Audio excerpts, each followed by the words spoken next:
2003, AvWeb came into possession of the most compelling still photograph our staff had ever seen. Clearly visible is Thunderbird pilot Chris Strickland as he ejects. The shot was so perfect, some on our staff at first thought it was a fake.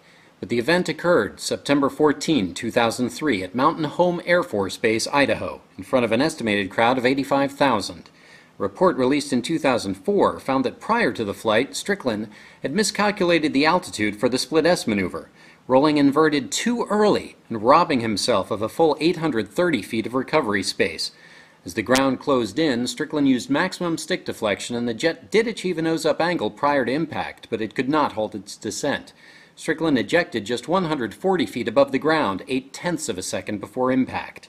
He sustained minor injuries, but the $20 million aircraft was lost. The large piece seen bounding across the ground may be the aircraft's single heaviest component, its engine.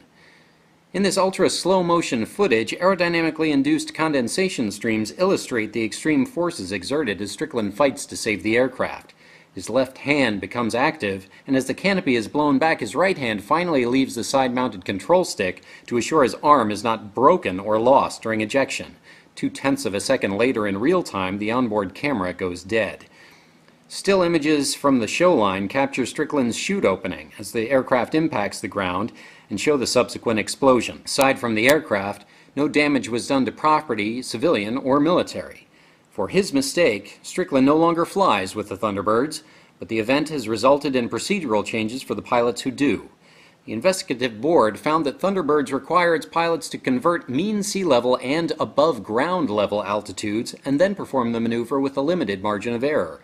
Those tasks were found to be contributing factors in this accident.